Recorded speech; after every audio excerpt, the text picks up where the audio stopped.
Good morning.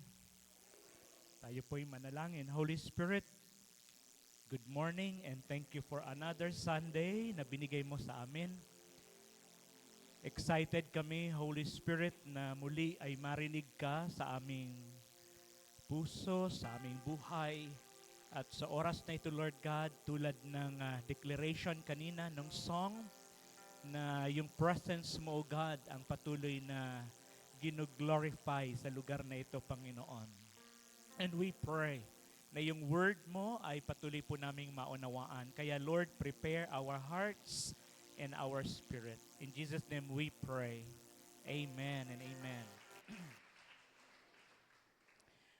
Salamat sa worship team.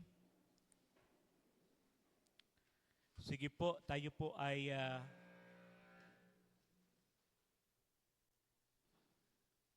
mag-focus tayo sa ating message ni Lord this morning. Tayong lahat ay excited sa word ni Lord. Amen? Amen. So, napansin niyo po kanina, na halos nagsimula tayo na kokonti pa lang yung tao kasi medyo, ang oras po talaga ng service natin ay 8 o'clock. Ibig sabihin 8 sharp. Hindi po 8:10, hindi po 8:15. So, kay mayroon ng tao, kay wala, basta pumasok na yung oras ng 8 o'clock, start na po yon. Amen? Sana po maunawaan natin na ang gawain po natin ay buong maghapon. Amen. So, wala po talagang pupwede maging yung MC, maging yung mga worship, yung mga singers, may oras po yung kanilang, kasi mamaya po, pag dapat mga 10 ay tapos na ako dito, then akyat na tayo kaagad sa taas for our equipping sa mga mommy and daddy. And pagpasok po ng 11 o'clock ay ito na yung aming close cell sa aking primary leaders na kabataan hanggang 1:00. Then 1 hanggang 3:00 ay destiny training. So equipping po yun ng destiny. Pagdating ng 3 to 5, darating na po yung mga na-invite at yun po ay consolidation. So i-consolidate. Ibig sabihin, aalagaan. May ibababa na lesson sa kanila. So dito po yun. Pagdating ng 5 to 7, yun na po yung ating fusion service. So yung mga leaders po ay maghiwa-hiwalay kami. Pag Sunday, pinakamaaga na yung 8. Maaga na yon. Minsan inaabot pa kami kung may meeting, inaabot pa kami ng mga 9 or 10. So, kaya po lahat ng oras talaga natin pag Sunday ay punuan. Kaya po wala po talagang masasayang na oras. So, mamaya pagka lumagpas ako sa oras, si OG, yung nagki-keyboard, aakyat ka agad yon. Pag nag-play na ng keyboard yon, sinasabi niya na parang awa mo na, tumigil ka na. Kasi wala ka na sa oras. Parang ganon. Ibig sabihin, tapos na po yung oras ko. Amen? So, in-explain ko lang po sa inyo para sa Sunday ay talagang hindi na po tayo malilate. Amen? Pag 8 o'clock, sharp po yun. Kung wala pa yung worship team, wala pa yung drummer, wala pa yung tatayo na po ako doon. Ibig sabihin, magpipreach na po ako. So, ang praise and worship na lang natin pagkatapos ng word. Amen? So, ganun po ang mangyayari. Amen. So, okay lang po ba kayo? Opo, kasi maghapon po yung ating gawain. Ngayong oras na ito ay pag-usapan po natin yung 2 Corinthians 4:16 hanggang 18. Pangalawang Korinto, magbabasa tayo sa chapter 4, then verses 16 to 18. Basahin ko muna yan, then mamaya may babasahin pa tayong mga karagdagang verses para makatulong sa atin, para makuha natin yung pinakamensahe. Okay, 2 Corinthians 4:16. Ang babasahin ko po muna ay yung salin ng New King James Version. So kung sa Bible, mayroon kayong New King James Version, yun po na yung babasahin natin. Verse 16, therefore, we do not lose heart. Even though our outward man is perishing, yet the inward man is being renewed day by day.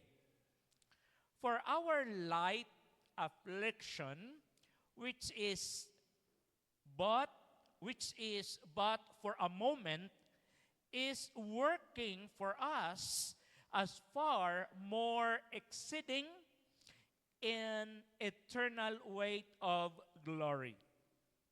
Verse 18, while we do not look at the things which are seen, but at the things which are not seen, for the things which are seen are temporary, but the things which are not seen are eternal. Okay.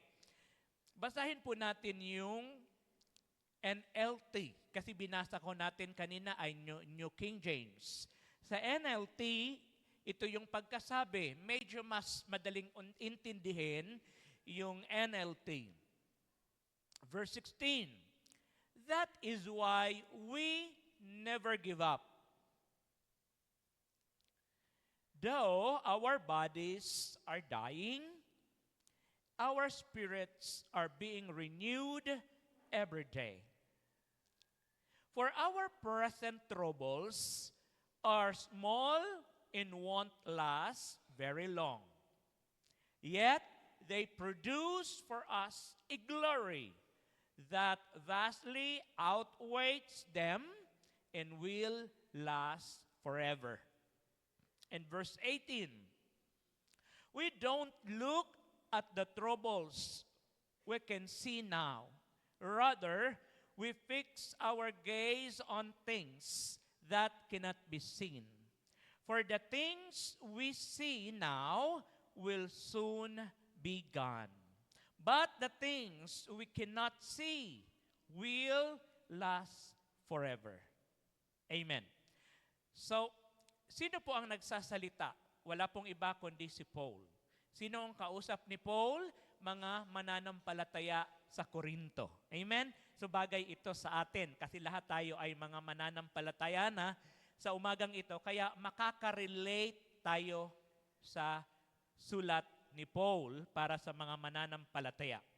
So ang message today ay pinamagatan kong nurturing the inward man.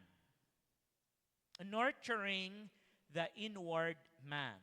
Okay, so basahin ko muna sa inyo yung same chapter, same book, pero magbabasa tayo simula sa verse 7 hanggang verse 15.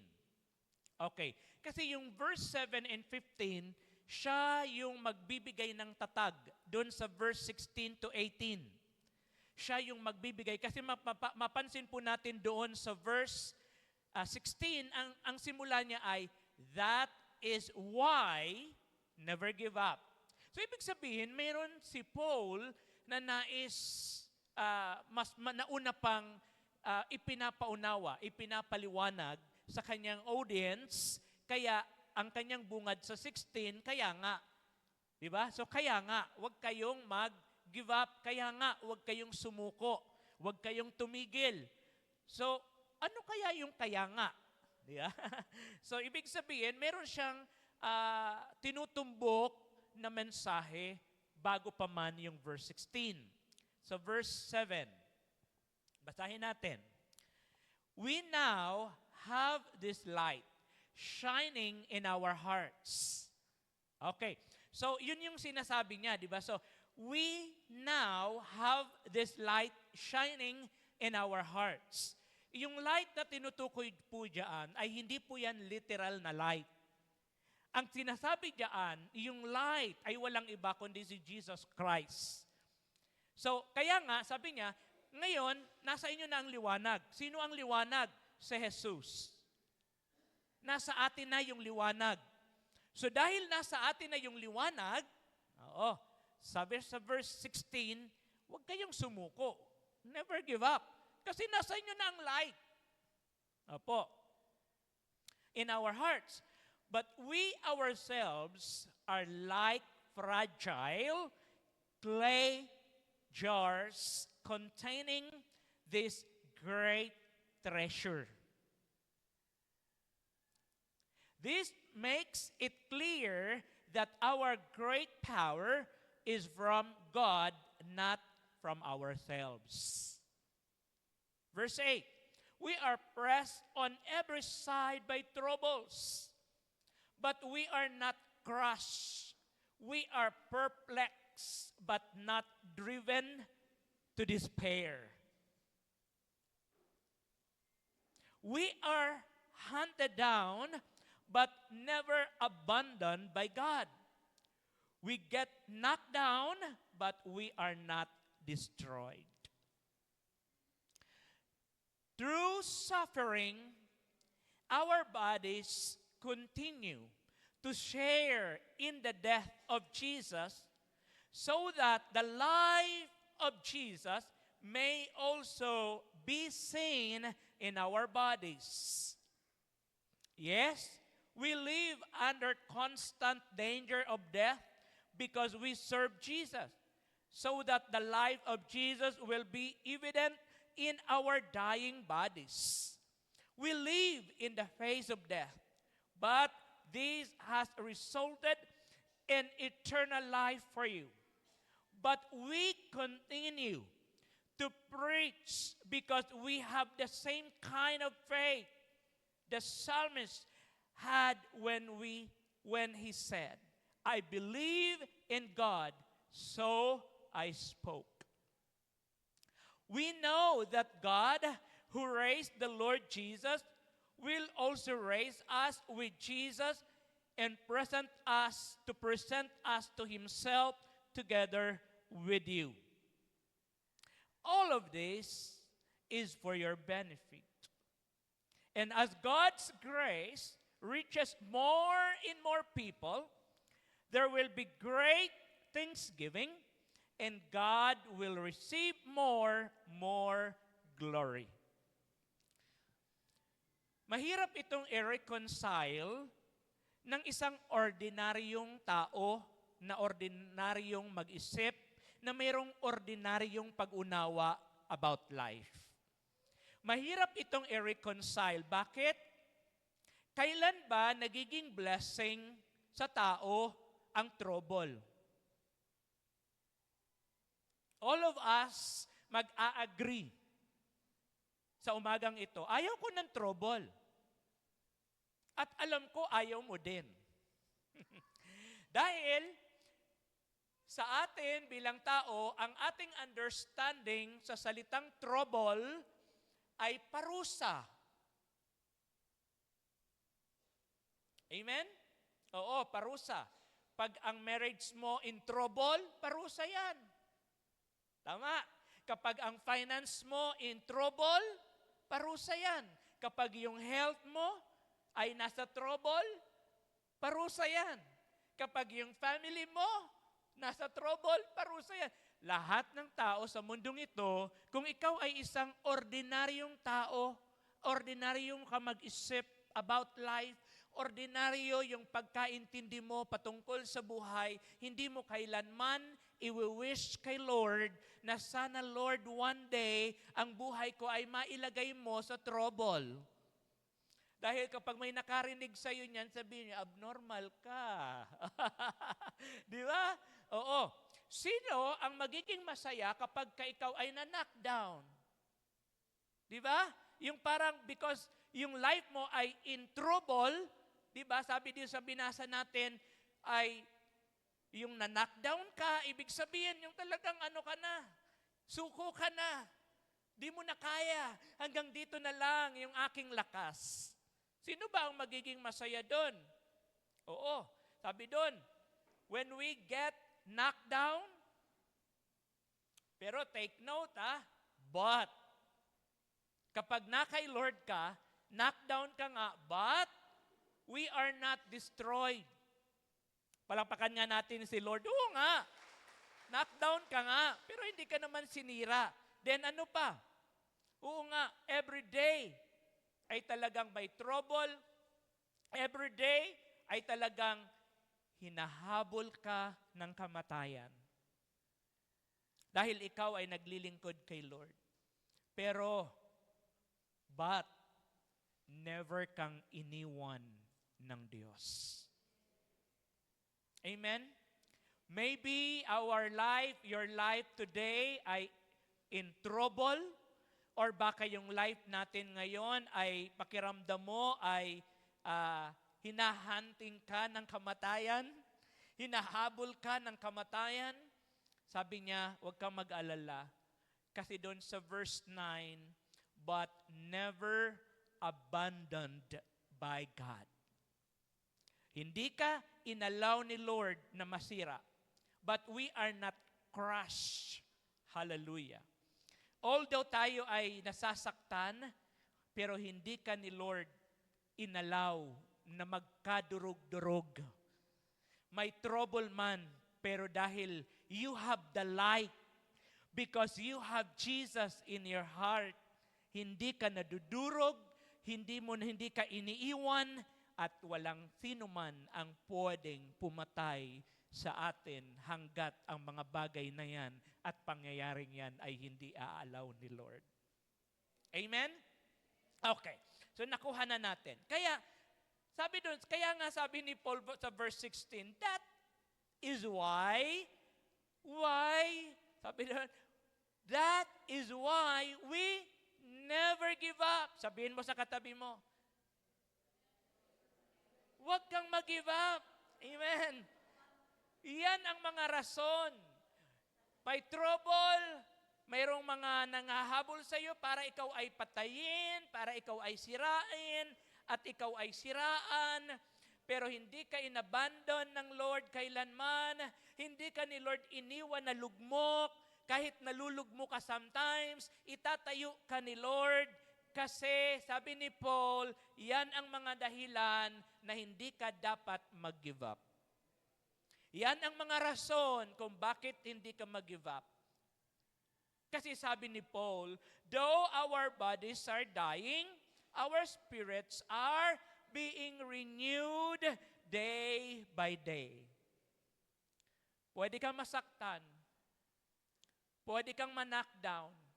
Pwede kang ma-overwhelm sa mga troubles sa buhay. Pero people of God, isa lang ang kayang gawin ni Lord. Yung i-renew yung spirit natin every day. Hindi ka iiwan ni Lord na parang pasas. Ano yung pasas? Kulubot na. Amen? Hindi ka iiwan ni Lord na pasas. Ikaw ay lagi ni Lord na i-renew every day. Paano natin, ano ba ang sinasabi doon sa title?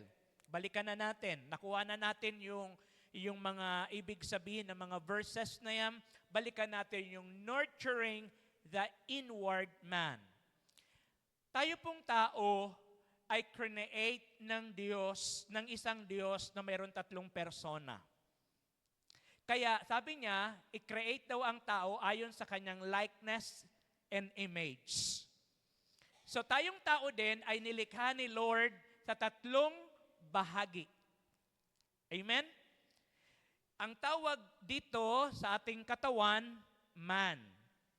Sa ibang author ng mga book, yun po ang tawag nila. Sa atin, mas alam natin yung katawan. Pero sa iba, ang tawag dito ay man. Yung soul, ang tawag ng iba ay outward man. Outward man. Yung spirit natin, our spirit na nagko-connect sa spirit ni God, ang tawag ay inward man. Okay? Okay po ba? Ang focus natin this morning, kung pagbabasehan po natin yung ating title ay Nurturing, not the man, not the outward man, but nurturing the inward man. Ibig sabihin, ang focus natin ay yung ating kaloob-looban. The Spirit. Amen. Okay. So, naintindihan po ba? Okay, naintindihan. So, hindi ko na kailangan yung illustration na pinahanda ko pa naman kay Sam. Kasi naintindihan naman. It is taking care of your inner man. Bakit ang kailangan ay ang aalagaan mo ay yung inner man? Bakit ang kailangang ayusin ng tao yung inner man? Kasi people of God, ganito. Dahil tayo ay taong nagkasala sa Diyos, ang bunga ng kasalanan ay, ano nga? Kamatayan. Oo. So tayong mga tao ay nahahati tayo sa tatlong bahagi, the man, outward man, and inward man. Nung ang tao ay nagkasala, ang sabi ng salita ng Diyos at ang sabi ng Diyos, pag ang tao nagkasala, mamamatay siya. Namatay nga ang tao, pero hindi yung man, hindi yung outward man, ang namatay ay yung inward man. Ibig sabihin, the spirit na nagko-connect kay God, yun ang namatay. Okay po ba? Naintindihan?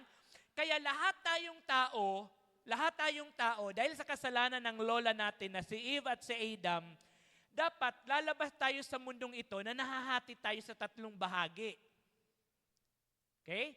Katawan, kaluluwa, at spirit. Pero lahat tayong tao ipinanganak sa mundong ito na nahahati na lang sa dalawa. Ano yon? Katawan at kaluluwa.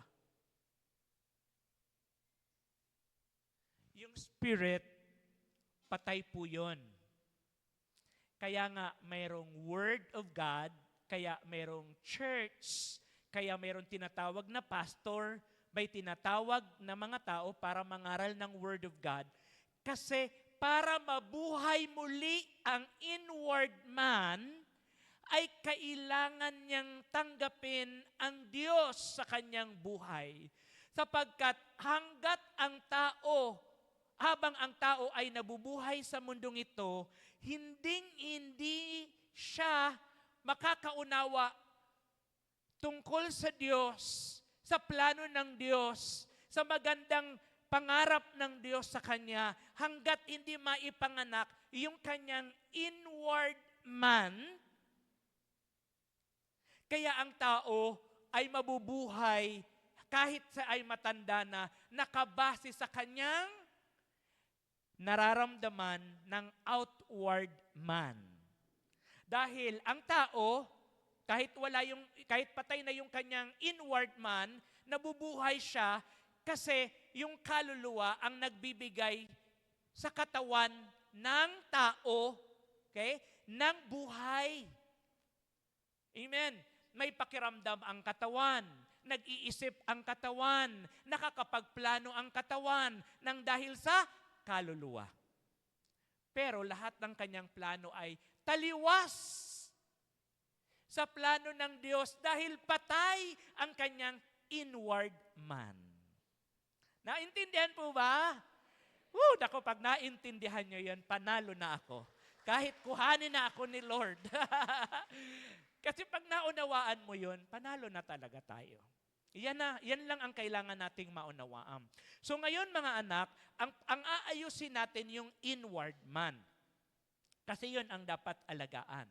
So, kapag ikaw ay natagpuan mo na ang Diyos, tapos tinanggap mo si Jesus sa iyong buhay, yung sinasabi kanina sa verse, because you have the light. Sabing ganon. Sabi ni Paul, because you have the light. Kung sa ibang salin, ang sabi doon, because you have Jesus. Oo. Nang dahil you have the light, because you have Jesus Christ, pag tinanggap ng tao si Jesus bilang kanyang Diyos at tagapagligtas, boom! Ipinanganak na ang inward man. Kaya ang sinasabi ni Jesus, sabi ni Nicodemus, paano akong mapapanganak na magmuli? Sabi ni Nicodemus sa Book of John. Pinuntahan niyo si Jesus. Gabi, kasi nahiya pa si Nicodemus na mapansin siya ng iba.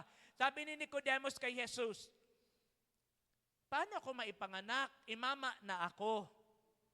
Paano ako papasok sa sinapupunan ng nanay ko? Ganito na ako kalaki.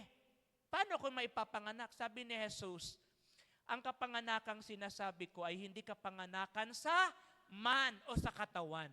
Ang sinasabi kong kapanganakan ay kapanganakan sa Espiritu. Sapagkat ang katawan, pagkaiyan ay manganak, katawan din ang ipapanganak. Tao din ang ipapanganak. Pero ang Espiritu, kapag ipinanganak, ay Espiritu din ang pinapanganak.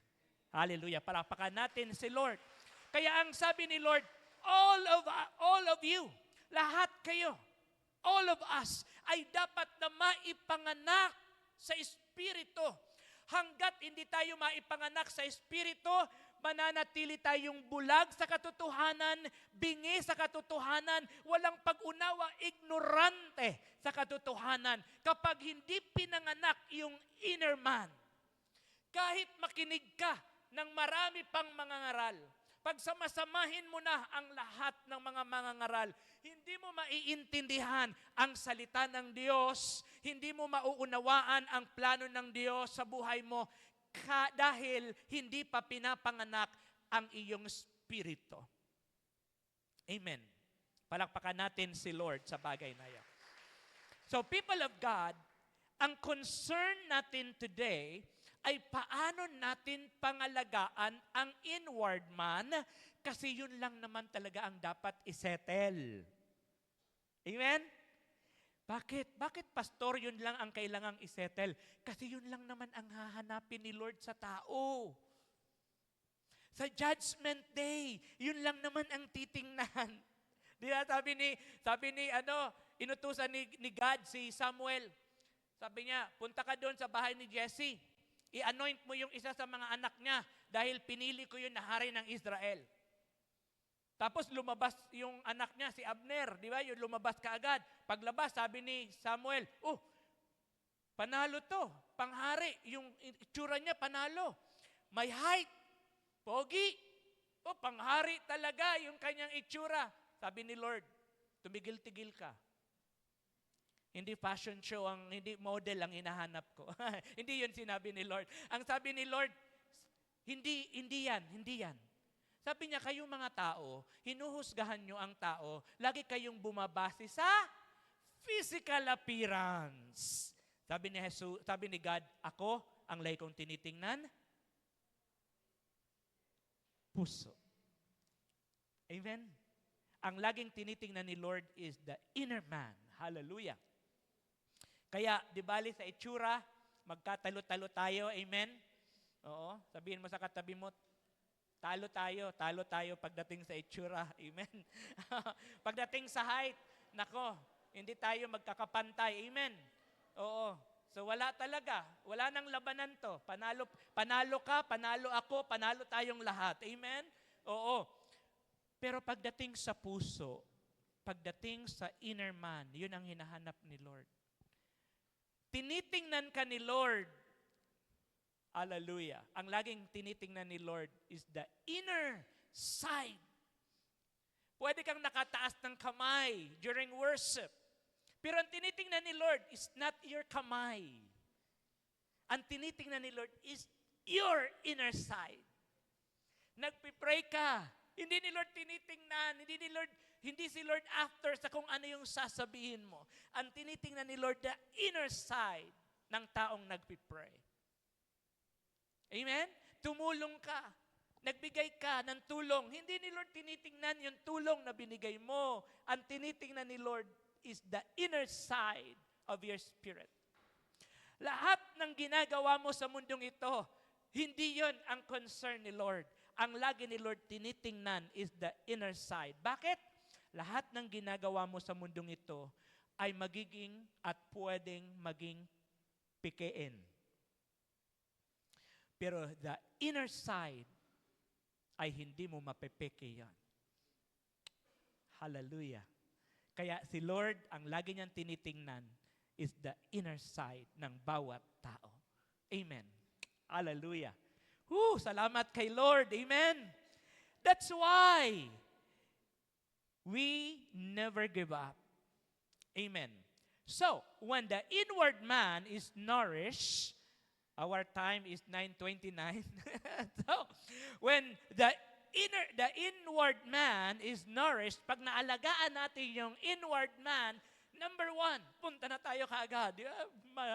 Matutugtugan na ako ni OG. So, when the inward man is nourished, people of God, number 1, your inner man is renewed day by day.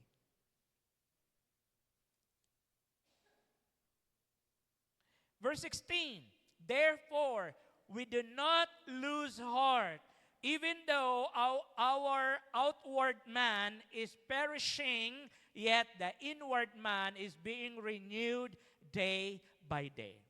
Sa mga nagdi-devotion, mga anak, pag nagbasa kayo ng Bible, salamat. Pag may hawak kayong ballpen, salamat. Pag mayroon kang notebook, salamat.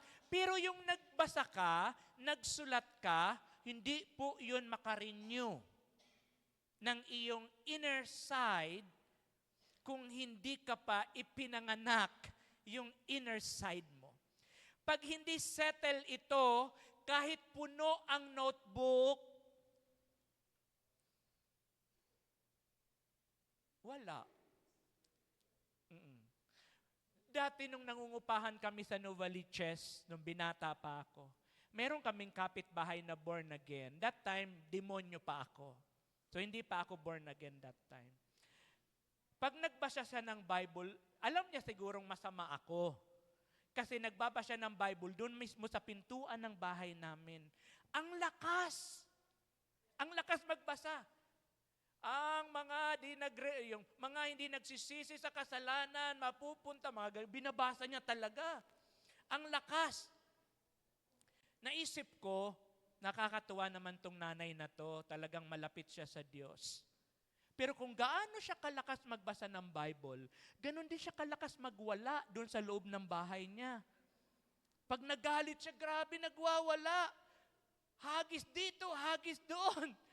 Sabi ko, grabe talaga. So, alam na. Yung point number 1, ibig sabihin, naniniwala siya sa Biblia na salita ng Diyos. Kaya siya nagbabasa. Pero hindi pa ipinanganak yung kanyang spirit. Yung inner side, people of God, yung mga taong mayroong talagang revival na nangyayari sa puso niya, sa totoo lang, ito yung mga tao na hindi mo na kailangan magsabihin na mag-repent. Siya mismo magre-repent. Hindi mo na kailangan sabihin sa kanya na, may ginawa ka palang mali sa asawa mo, humingi ka na ng tawad. Hindi mo na kailangan sabihin. Alam mo bakit? Kaya niyang gawin yon. Bakit? Kasi pinanganak na yung spirit niya. Yung tao na may pinanganak na yung spirit, hindi mo yan kailangan sabihin, tumulong ka naman sa church, grabe ka naman. Di ka man lang magbigay sa church, tumulong ka. Hindi mo na yan kailangang sabihin kasi kapag na-born again, yung inner side, kapag yung spirit ay nabuhay na magmuli, ang Diyos ang magmamaniobra ng lahat-lahat sa buong pagkatao mo, isip mo, wallet mo, hanap buhay mo, lahat yan. Kaya nga, the church, the preacher, huwag ka masyadong makialamero. Tayo mga leaders, huwag kayo masyadong pakialamero sa buhay ng mga tao. Di ba minsan? Kaya yung pastor hindi appealing sa kanila kasi yung pastor din, lahat na lang, saan ka pupunta? Sino kasama mo? Saan kayo natulog? Sino katabi mo? Bakit ang dami mong concern, di ba? Bakit ang dami mong inaalaala? Siguro nagnakaw ka. Mga ganun. Siguro nagsinungaling ka. Totoo ba talaga? Ang dami mong concern. Alam mo ba, people of God, the pastor, ang concern lang talaga dapat ng pastor, kung nauunawaan niya, ay ang isettle niya is the inward man ng bawat tao sa loob ng simbahan. Amen po ba? Yes, kasi kapag na-born again, yung spirit mo, hindi ka dapat puro kahinala. Pagkaganyan ka, baka hindi ikaw born again. Sabihin mo sa katabi mo, mapaghinala ka eh.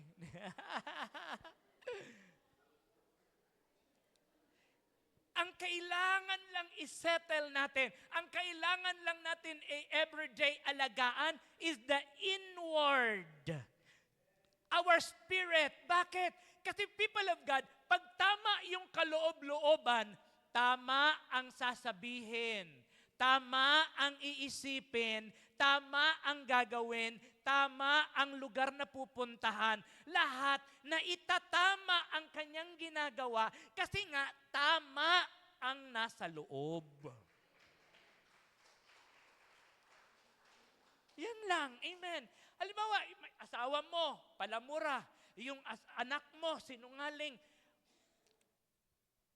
Ayusin mo yung inner side niya. Wag, halimbawa sabihin mo, nag-pray na ako mura ka pa ng mura. Kapag ganun ang atake mo, wala. Marami kang sasaktan. Amen? Kasi dapat maintindihan mo, lahat ng tao na hindi settle yung kanyang inward man sa harap ni Lord, kailanman hindi masisettle ang kanyang gagawin. Amen. Di ba minsan, halimbawa, nahuli mo yung asawa mo, kung yari may babae. Yung babae lalapit, ano bang mayroon siyang wala ako? Oh my God, gusto mo ba rebanded? O magpariban ako. O mga gano'n, di ba? Hindi babae yung problema. Ano ang gagawin ng babae? Susubaybayan niya yan. Hahantingin niya yan. Pag nakita niya, saabunutan yan, di ba? Hindi yung babae Hindi rin yung asawa mo. Kundi yung spirit ng asawa mo, yung spirit ng babae, hindi pa kasi ayos kay Lord. Kasi kung ayos kay Lord yan, hindi nila gagawin yan. Amen ba? Alagaan natin ang bagay na ito. Kasi kahit anong pag-aalaga natin sa ating katawan, lalabas pa rin yung masamang bunga ng nandoon sa loob. Kaya nga ang sabi ni Lord, pagdating sa New Testament, sa Old Testament, bawal kumain ng dugo. Sabi ng mga taga-Commonwealth at taga-Payatas, masarap ang dinuguan. Di ba? Parang gano'n. Di ba sabi sa Old Testament, bawal kumain ng dugo kasi nga yun ay nagsisimbolo ng buhay. Oo. Sabi naman ni Lord, kay Peter, Peter, may vision. Bumaba, ang daming mga reptiles, mga ahas, mga sawa, nandun sa basket. Ano sabi ni Lord kay Peter? Katayin mo at kainin mo. Oo. Pero iba naman yung context nung sinasabi ni Lord noon. Tao ang tinutukoy noon. Pero sabi ni Peter, hindi ako kumakain ng ganyan. Sabi naman ni Lord, huwag mong ituring na madumi yung mga bagay na nilinis ko na. Bakit? Ang ganda nung sinabi ni Lord Ang nakakapagpadumi sa tao, hindi yung pinapasok mula sa labas patungo sa bibig at sa sikmura. Kundi ang nakakapagpasama sa atin ay yung lumalabas mula sa ating kaloob-looban patungo sa labas. Dahil kung ano yung lumabas sa bibig natin, galing sa inner side.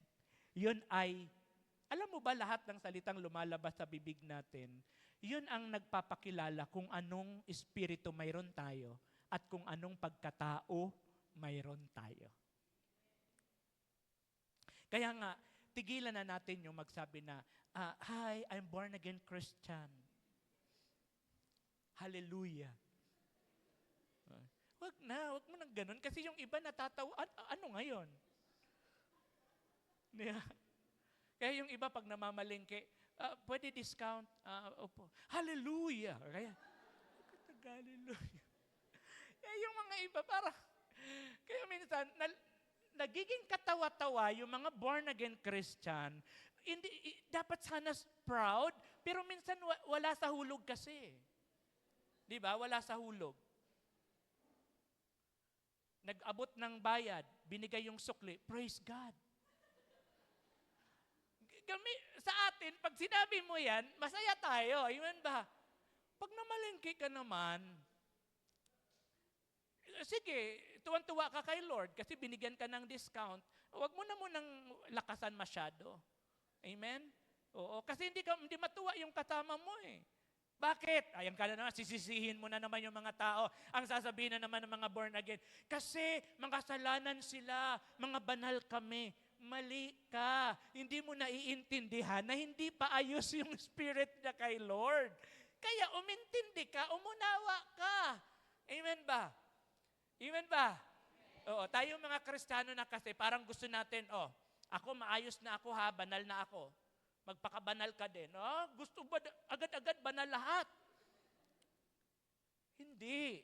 Ibigay mo yan kay Lord, ipagkatiwala mo yan kay Lord, i-share mo yung Word of God with love, mas matatanggap nila yon kaysa ang dami mong laging correction. Alagaan mo yung inside, yung inner man. Amen? Okay, bakit? Pag inalagaan mo yan, marirenew yan araw-araw. Saan na tayo? Pangalawa. Ayan na, 9:40 na. So pangalawa, you will view your affliction in the light of eternity. Ito yung sinasabi ko kanina, mahirap to tanggapin sa tao. Kasi pag sinabing affliction, ibig sabihin is trouble, paghihirap. Amen. Sino ba namang tao ang normal na, di ba? Naghihirap ka na, napapapraise the Lord ka pa. Di ba? Amen ba? Pero, people of God, kung yung inner side mo ay naiintindihan mo, alam niyo, people of God, sa totoo lang, lahat ng nararanasan natin, yung sinabi ni Paul kanina, yung trouble, hindi na talaga yan trouble. Bakit? Sabi niya, kapag tayo pala ay nakakaranas ng maraming trouble, nakikibahagi tayo sa hirap, sa mga sacrifices na pinagdaanan ni Jesus Christ sa mundong ito. Wow! So kung naiintindihan mo pala yon, pag in trouble yung life mo, wow, praise God. Mapapa-praise God ka talaga kasi nagiging kabahagi ka sa mga sacrifices ni Jesus Christ. Palakpakan natin si Lord sa bagay na yun. Nakakatuwa talaga, no? Kasi sabi doon, though we will have lots of troubles, but they become light to us when our inner man is well fed by God's Word. Kapag talagang yung inner man natin, yung spirit natin ay na-born again, na-renew every day. Sabi nga ni Paul, pagod man ang ating katawan, ang katawan man natin ay dying, pero nagpupuri pa rin tayo kay Lord. Amen? Amen ba? Like halimbawa, ang kamatayan ba dapat katakutan? Sa totoo lang hindi. Bakit, people of God? Hindi ka dapat matakot sa kamatayan kasi ang kamatayan ay kasama sa great plan ni Lord for us. Kasama sa plano yon. Dapat bang matakot ka kapag mayroon kang sakit, lalo na kung sobrang lala, at papunta ka na talaga sa kamatayan? Dapat ka bang matakot? Hindi rin. Ano sabi ng salita ni Lord? Pagdating sa heaven, pupunasan niya yung mga luha sa ating mata. Amen? Kung walang pain, hindi ka mamamatay. Kung walang sakit, hindi ka mamamatay. Amen? Pero pag namatay ka naman, simula na yon ng iyong eternal life. Ano yung life na yon? Life with Jesus? Life without pain? Sarap nun? Amen? Life without suffering? Ano pa? Life na wala ng ending. Kung hindi matapos yung buhay mo dito, at ayaw mong tapusin yung buhay mo dito sa mundong ito, sinasabi mo lang na ayaw mong makasama si Lord. Kasi kung gusto mong makasama si Lord, kailangan mong Kailangang humiwalay ang spirit mo sa katawan mo. Hanggat ang katawan, ang espiritu at kaluluwa ay nagsasama-sama, hindi mo makikita si Lord. Nararamdaman, pero hindi mo makikita. Pero the moment na naghiwalay na ang kaluluwa sa katawan at ang espiritu ay bumalik na kay Lord, hudyat na yon na makakasama mo na si Jesus habang buhay. Amen. Huwag mo naman madaliin. Baka sabihin, gusto ko na magpakamatay na lang ako, pero hindi naman. Masama yon. Hintayin mo kung kailan yung oras at daanan mo yung proseso ni Lord patungo doon. Amen. Amen. Huwag mong madaliin. Sabihin mo sa katabi mo, huwag mong madali, ha? Huwag magdali. Huwag magmadali. And then, number 3, tapos na ako. Ayan, hindi pa tumatayo si OG. So, number 3, tapos na po. We focus to the things not seen. Kapag ipinanganak na ang tao sa espiritu, kapag inaalagaan niya yung kanyang inner side, mas ang focus ng taong ito ay yung mga bagay na hindi na nakikita. Pero kapag hindi ka pa talaga totally ipinanganak sa spirit, masyado kang after sa mga bagay dito sa mundo. May bahay ka na, gusto mo pa damihan. Hindi mo naman ba tirahan? Isa lang naman katawan mo. May bahay ka na, kasya na kayo lahat, gusto mo pa lakihan. Kasi nga, ang focus mo lahat ng bagay sa mundong ito. Pera, pera, pera. Yung mga ganon. Money, money, money. Yung ganon. Yeah. Ang focus mo, kailangan pera. Magkapera ako doon. Dapat kumita ako doon. Dapat may ganito ako. Ang dami mong gustong pera. Hindi masama. Di ba? Hindi masama na may pera. Hindi masama maraming bahay. Hindi masama kung maraming sasakyan. Hindi masama ang lahat ng bagay na yan. Ang ikakasama lang niyan, kapag ka ang mga bagay na yan, ay yan na ang focus ng buhay mo at nakalimutan mo na ang lahat ng bagay na yan ay temporary. Lahat ng bagay na yan, iiwan mo sa panahon na ayaw mo. At sa panahon na hindi mo alam kung kailan mo iiwan, be wise, ipon ka ng ipon ng pera, tapos di mo alam, bukas pala, kukuhanin ka na ni Lord. Kaya nga sabi ng Bible, huwag mong sabihin na pupunta ako doon next year. Huwag mong sabihin na pupunta ako doon sa ganitong taon. Sabi ng Lord, huwag mong sabihin yon. Ang maganda daw ay, kung kalooban ng Diyos, next year, magagawa ko ito. Kung kalooban ng Diyos, sa susunod na taon, pupunta ako doon. Kung kalooban ng Diyos. Kasi ang bawat minuto, ang bawat segundo ng buhay natin ay hindi natin hawak. Hindi natin alam. Kaya, pag may pera ka, kumain naman ng gusto mong kainin. Amen? At sabihin mo sa katabi mo, kain naman kayo. Oo, kain. Huwag naman yung tipirin, Jollibee na nga lang, hindi pa talaga makabili-bili kasi iniisip mahal. Kapag lagi mong iniisip yung mahal, hindi mo rin mai-enjoy yung life. Kaya si Solomon, tinuruan naman tayo. Ano sabi ni Solomon? I-enjoy mo yung buhay mo. Enjoy mo yung buhay mo. O may pera ngayon, pwede naman kumain sa ano. O di kumain ka. May dadaanan kang restaurant. Mukhang mabango ang pagkain doon. O kumain ka. Amen. Gusto mo bang isuot yung ganitong damit? Isuot mo. Kaya mo na bang bumili ng LV? Bumili ka. Lumang bag, di ba? Kaya mo na. O, bumili ka. O, gusto mo ba na ang buhok mo ay may ganyan, may kulay? O sige, pakulay mo. Gusto mo ba na magpatanim ng buhok? Gawin mo. Huwag ako. Di ba? Lahat ng magpapasaya sa'yo, take note for this kasi baka sabihin nyo, si pastor hindi to banal na pastor. tinuturo. Hindi. Lahat ng magpapasaya sa'yo. Kung alam mo naman na ang magpapasaya na yan ay hindi naman makakasira sa iyong relasyon sa Diyos, gawin mo. Kasi nga maiksi ang buhay. Amen. Yung pera mo, huwag ka puro ipon.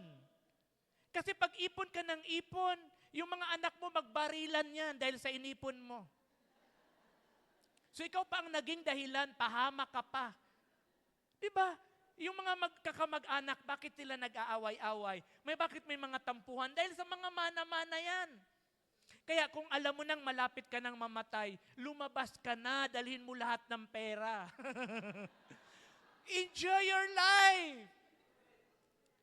Pamanahan mo lang yung, kung mayroon kang ipapamana, pamanahan mo lang yung anak mo na alam mo na mayroon siyang pagsisimulan. Amen? Pero yung papamanahan mo, grabe ang tiniis mo na magulang. To the point na hindi ka na kumakain ni bulalo, amoy-amoy na lang. Kasi hindi ka makabili ng bulalo. Di ba? Tapos ngayon mamamatay ka, yung anak mo magpapakasawa doon, hindi mo tinuruan. Tama lang na may pampuhunan sila. Amen? Amen ba? Yung bahay mo, i-enjoy mo. Amen. Yung mga dabar cards mo, i-enjoy mo. Amen. Huwag masyadong mag-isip ng mga bagay na people of God. Kasi, tapos na ako. Amen. So, people of God, napakahalaga na alagaan natin yung inward man natin. Ang point talaga natin ay number 1 lang naman Di ba? Pag naalagaan mo yung inward man mo, bonus na yung pangalawa at pangatlo. Amen? Tayong lahat ay tumayo. May natutunan ba today? Yes, alagaan mo yung spirit mo. Yan laging alagaan. Tayo po ay mag-worship kay Lord. Mayroon pa po akong natitirang oras. Come on, let's worship our God. Hallelujah. Lord, nais namin ibalik sa iyo, Panginoon. Nais namin i-declare yung song na yon, the worship song, Father Lord God. At dalangin